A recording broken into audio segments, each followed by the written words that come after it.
Hello and welcome. This is going to be a direct address to men. Now, I'm not going to follow any direct structure with this video. This is straight from the heart. But what we're seeing now is the cracks beginning to appear.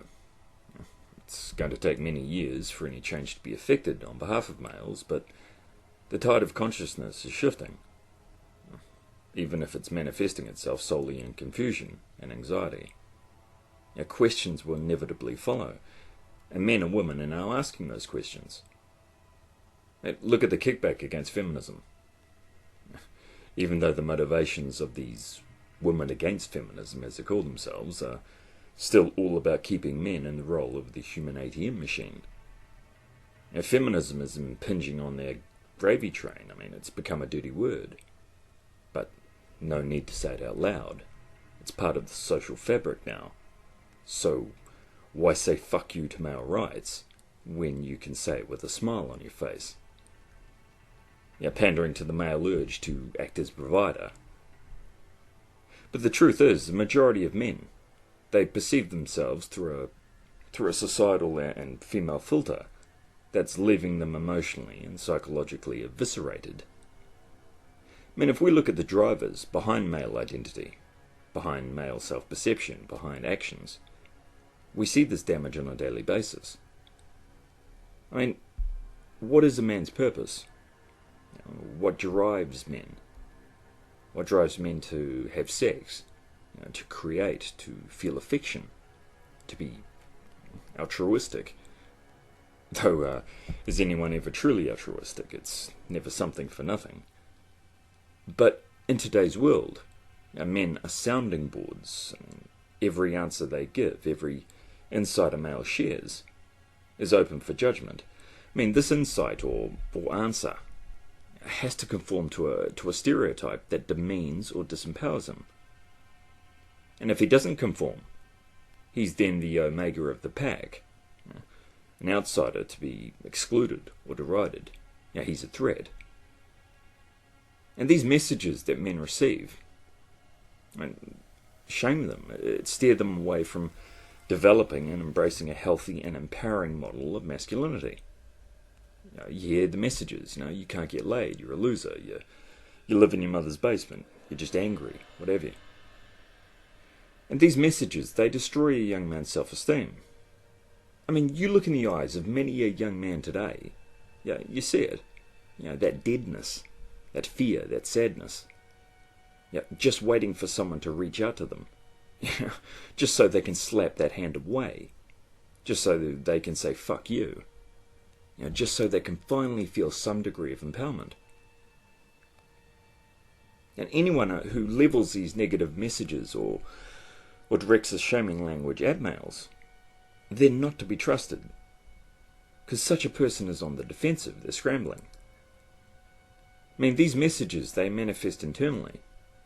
And then they play in a boy's head for years and years. Then they're then played out in his life. And then the fallout of this internalization is then in turn blamed back on the boy. Just look at the school system. Boys are mocked for falling behind girls academically, instead of looking at the reasons behind this.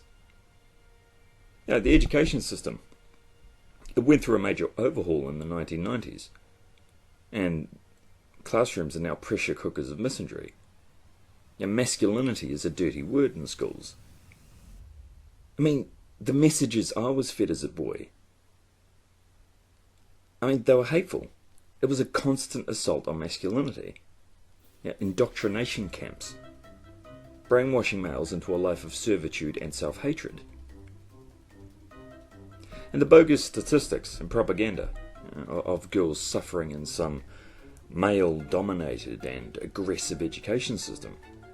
They were fabricated by feminists, and this led to this overhaul and criminalisation of boys in the classroom. Everything has been done to ensure schools and college campuses are now unsafe and unwelcome places for males. Just look at the Duke Lacrosse case, and numerous others. I see a young man heading to school in the morning, or walking on a college campus. I see cannon fodder.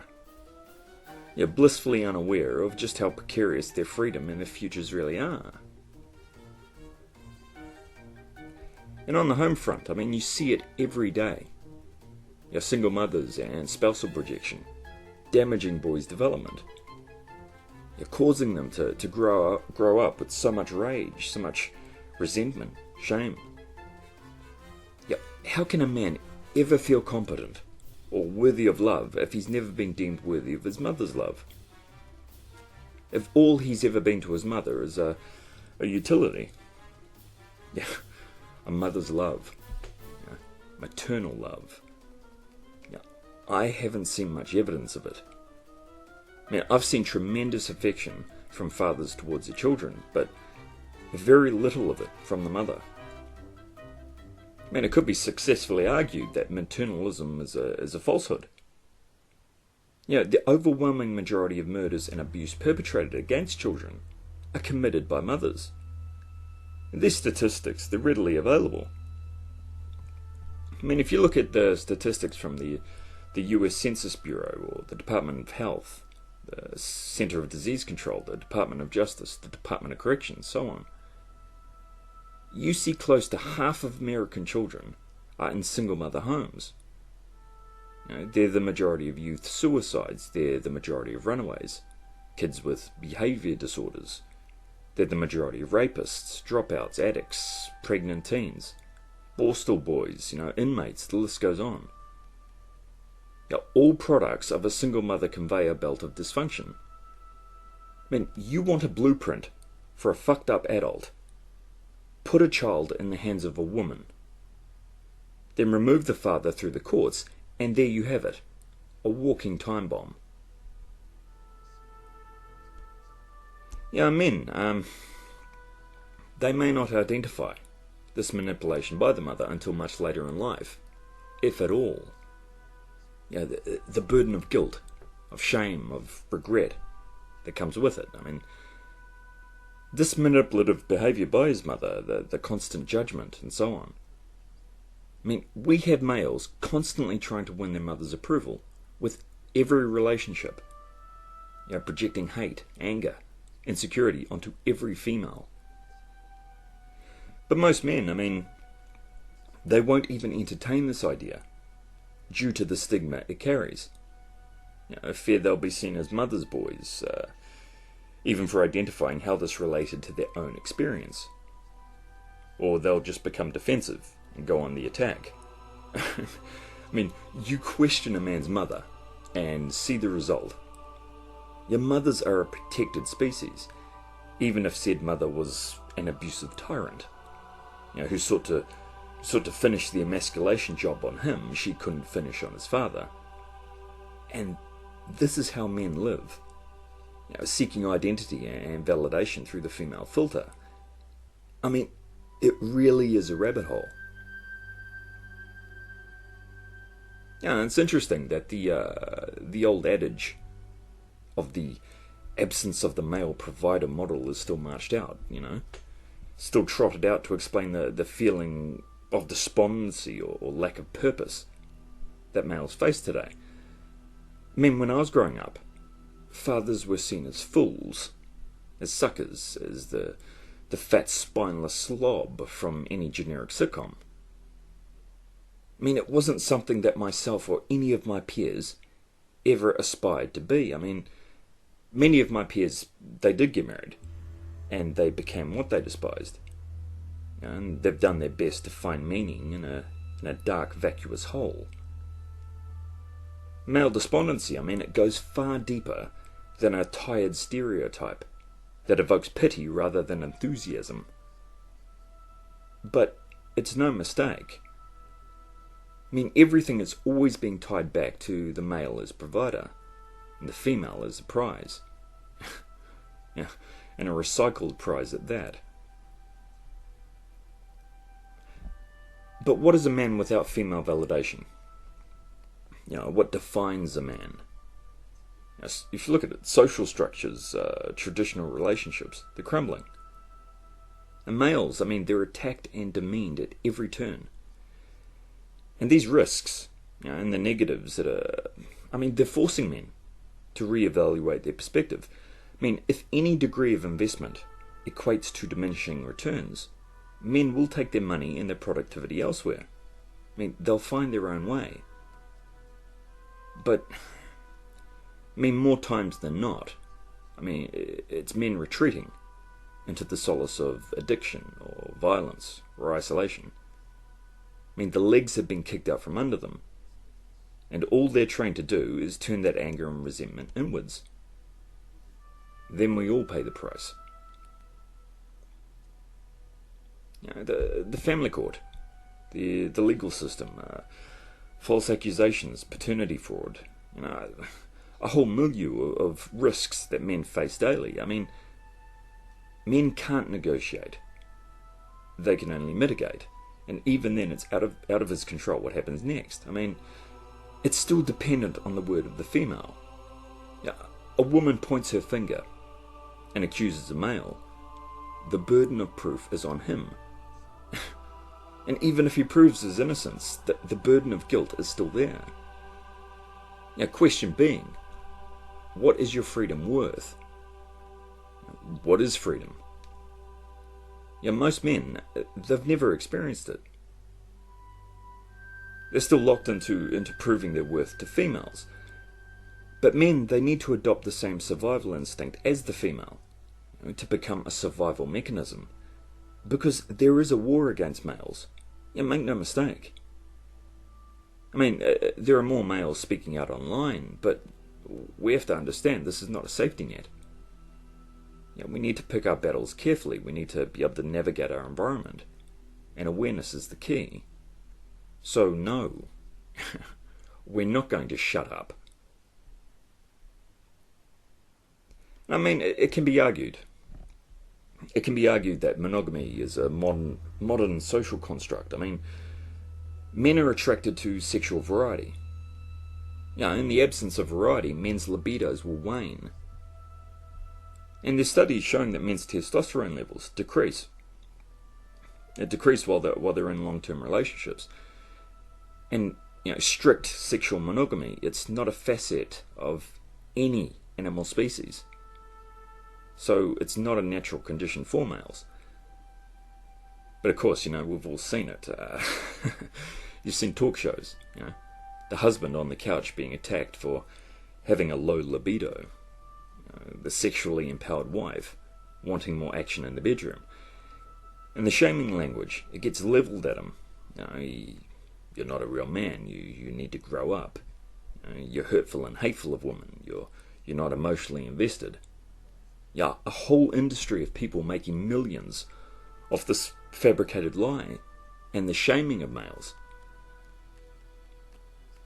I mean, if you look at it, yeah, the male orgasm is said to generate as much dopamine as a hit of heroin. I mean, that's the power of sex.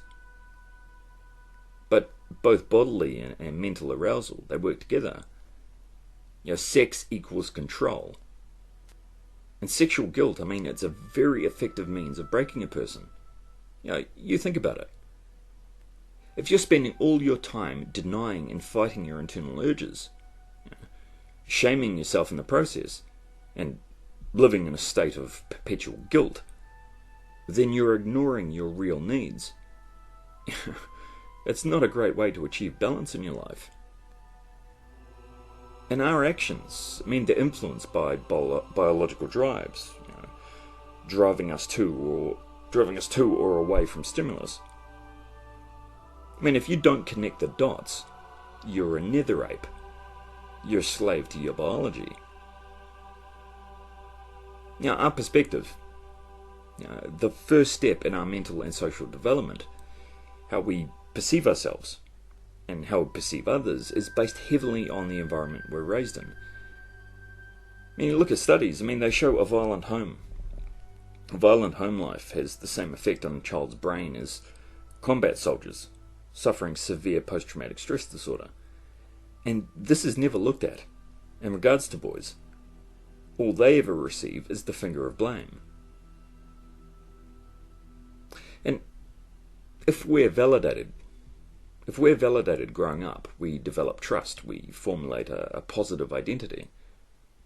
And our behaviour is a reflection of how we're perceived. And if our early experiences are negative or they're hostile, then that's how we will perceive ourselves, others, and the environment we're living in. And whether we're worthy of love, of affection, or positive experiences. And whether our environment is safe, is a safe or a dangerous place. A place where we want to be an active participant in, or where we want to hide away, or lash out against. And internalisations, it's become a bit of a buzzword. But there's no group that internalises self-hatred better than men. Men deny their natures, they deny their sex drives, they self-deprecate or they castigate other men for expressing their masculinity. And they convince themselves to the point of pathology that they're unworthy of love, that they're unworthy of women. I've heard men state that they are lower than dogs. The same men who feel only disgust towards their own bodies, who underachieve just to fit in, or who attack self-aware men, or who deny men and boys are facing discrimination. And then they act out. These men, they self-harm, or they get violent, or they lose themselves in drugs, or they get depressed, or they become the stereotypical sitcom male. A walking joke, suppressing and ignoring their own needs, experiencing sexual shame, believing everything they think or do is deviant. These men, they engage in unsafe sex, or they run away from feeling affection, and they see any expression of emotion as weakness. And what happens? They end up committing suicide. They work in unsafe conditions. The list goes on. And it's men settling for far less than what they're worth. In trying to broach the subject of how men are active in their own persecution, and active in the erosion of their own basic human rights, you're challenging a lifetime of learned behaviours and conditioning. And not many men have the strength to face that. If everything is wrong with young boys, if men and women are conditioned to believe that masculinity is harmful, is shameful, or something to be corrected, we're limiting boys to a very limited scope of identity. And we're setting them on a path to act out or self-destruct. Or we're forcing them into a retreat. We're forcing them to sit on the sidelines, as it's the only safe option available. Instead of defining a new purpose for themselves and putting their own needs first, instead they live a life of impoverishment. The questions that are never asked by men themselves is, what are the positives of masculinity? What makes me feel good about being a male? What are men truly like? The truth, not the hurtful messages with no basis, but the actual truth. What's difficult about being a man? What are the challenges? How have I been hurt by other men? You ask those questions and you will see clearly that a smear campaign against males has been in full swing for decades. We have two crutches, and both of these crutches, they relate to value. Internal value. Internal value comes from self-esteem, but externally it comes from our networks and from our family, or failing that, from attention-seeking behaviours, essentially conforming to a role that gets you the validation that you need. Many men, they fit into the second category. A performing monkey that depends on the validation of women so they can generate some degree of self-worth. And there's different theories of motivation. That people are motivated to do things because of rewards, or they do it to reduce tension, as their real needs aren't being met. Or that we do things to either increase or decrease our levels of arousal. Because once we get our basic biological needs sated, the prime motivation then becomes about fulfilling our potential and how we define it. And as you can see, men are conditioned in every way possible to conform and repress. So that question, it never gets raised by men. I've seen it. I've seen it from men and boys. Their external environment is so harsh. So what happens? They retreat, or they respond with aggression to what they perceive as a personal attack against them. And the deeper the repressed pain, the faster and more violent the response will be. And everything is perceived as a threat. Even empathy. Empathy, it's seen as feminine or weak. And, their male identity is so rigidly defined to such a shallow definition that any challenge to it must be met with aggression. And when a man's he's that conflicted and he's burdened with so much stress, so much fear and anger and shame, there's no room for empathy, especially for himself. There's quite literally a war raging inside of him, and everyone is looking to do him harm. And yes, it's an avoidance strategy. So what happens? The male, he misses out emotionally, he misses out intellectually. And their internal self is already on such shaky foundations that the boy never had time to process or heal. So now the man is in a state of hypervigilance, seeing threats everywhere. Do you know how exhausting that is? Keeping up that image. All it does is feed a male sense of shame and self-loathing. These men have no idea of what their own needs are. If you look at PUAs, pickup artists, or many young men in general, most never grew up with any clear purpose as men. Getting a woman knocked up or nailing as many females as possible became their benchmark for manhood. Seeking solace and validation through the female, and they found themselves staring into an empty well. These are avoidant and escapist behaviours, and it's running away from the core issue. That being that our belief system and the messages we've been fed as males are wrong. Designed to keep us in an impoverished state, mentally and emotionally. And it's cognitive dissonance. Because men, they lie to themselves constantly. They paint a picture in their head that they're privileged, and everything is roses. And men do this when the issue of female nature is even brought up. The truth is too painful and too discordant with their own established way of thinking. And there's been a lot of talk recently, shaming attempts directed at MGTOW, men going their own way, painting them as angry, as full of rage. But there's an important difference between the acting out of anger and the physical experience of anger within the body. But, anger is important. It's a man's internal guide. The majority of people, they're terrified of their emotions. They do everything they can to avoid or contain them. Most men have spent their entire lives repressing their anger, and it could have been a reflexive response to a parent's behaviour or their environment. It's kind of like playing dead, and it's a practical tactic to avoid inciting more violence or avoid inciting more abuse. So we become fearful of intense feelings. We conceal, we repress. It was a survival strategy, but that anger, more often than not, as we get older, it takes different forms. Forms such as depression, or it contributes to a cycle of behaviours and mental processes that restrict or harm us. And that anger that's driving all of this, is never addressed.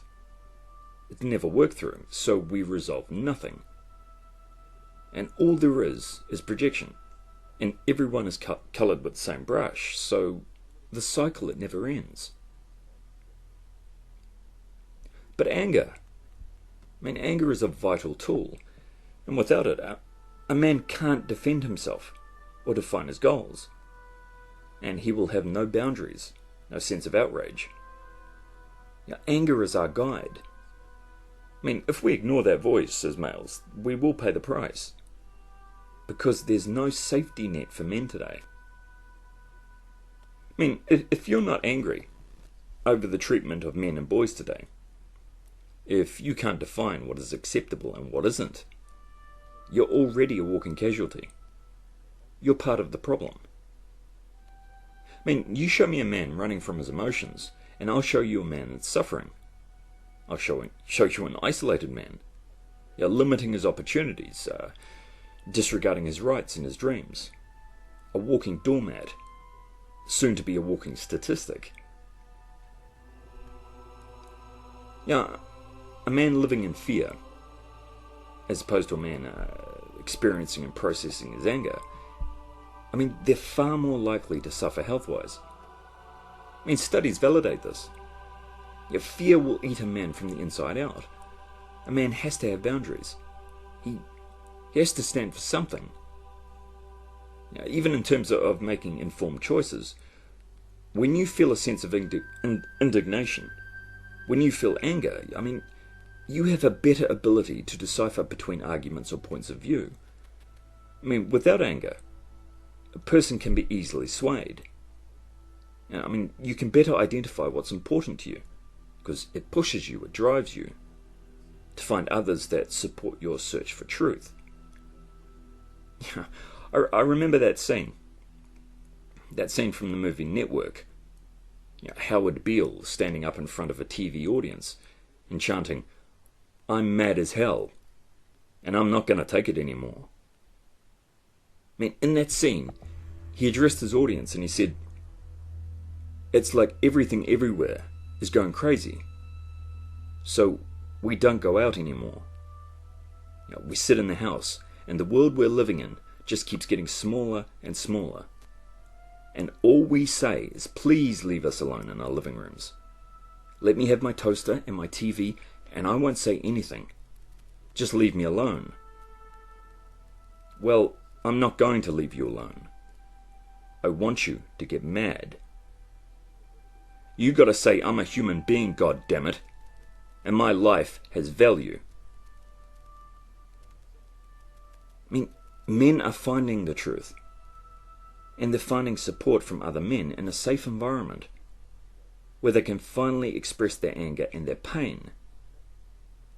They're experiencing their anger and they're processing it. It's men's ticket to emancipation.